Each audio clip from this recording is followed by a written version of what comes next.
This is probably the ugliest house on the block, which in the game of real estate, that's what we look for. I don't want to buy the nicest house on the block, right? Because you're going to overbuy. But if you're able to find the ugly turd box, then you can revitalize that house, bring it up to the standards of the neighborhood, and maximize your equity position through that.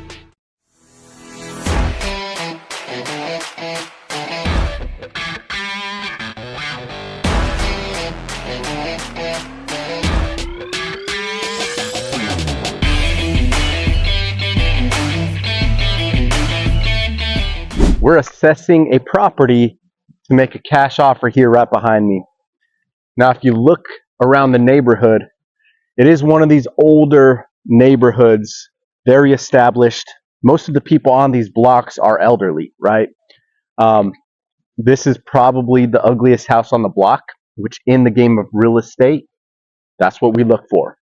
I don't want to buy the nicest house on the block, right? Because you're going to overbuy.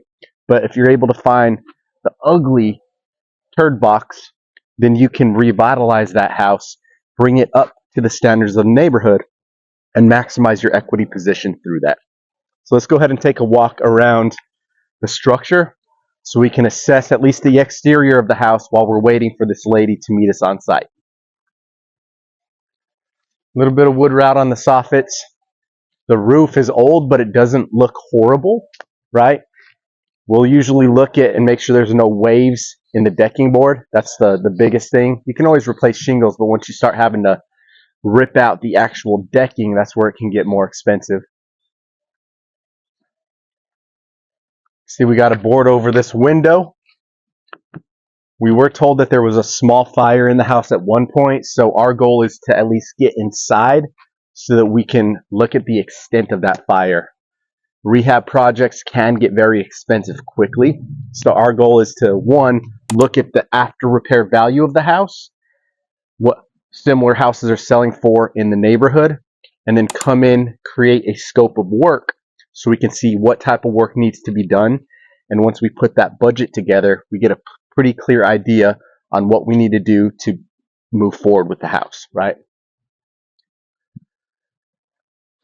Back here, you can see we've got wide open, right? So although it is a lower end neighborhood, people do like their space, right? So not having neighbors right behind you, you've got an open field, great for the Spanish community. These lower end houses, it's interesting where we see a lot of Spanish people where their American dream is just to own property, own real estate. And I was talking to the neighbor next door right before we got over here. He's like, yeah, man, this neighborhood is turning. Like, traditionally, it's been a lot of elderly people in here. But that house, 2 houses out, you got Spanish people in it. The house across the street, there's Spanish people. He pointed down here, Spanish people own that house. So in these entry-level neighborhoods, we're seeing a lot of Spanish people come through. And for us, we've got a full-time assistant, Sarah, who is a rock star.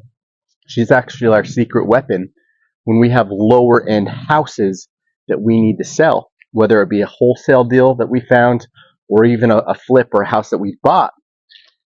$50K and below, we always offer it to the Spanish community because they have cash, they work hard for it, and they'll buy houses that a lot of Americans are going to overlook. So always keeping an open strategy when we're finding these deals. First thing I do is I look at the area, look at the numbers and the houses around the area, and then I'm going to identify based on the work that needs to be done and how the numbers look, what is my exit strategy? Exit strategy is a big piece in the game of real estate investing. Finding the deals is number one, but you need to figure out a strategic way on how to exit the deal. Once I have the contract, I can physically buy the house and flip it, put a bunch of money into it, bring it to market, or I can take that contract and I can flip the paper, flip the contract to a cash buyer for a fee. I can hold it as a rental, or I can put some creative finance terms together depending on the situation. Learn how to execute on those opportunities and create win-win situations for everyone. If you guys are following me, make sure you like and subscribe to this channel. We got some free resources in the description, and I will see you on the other side.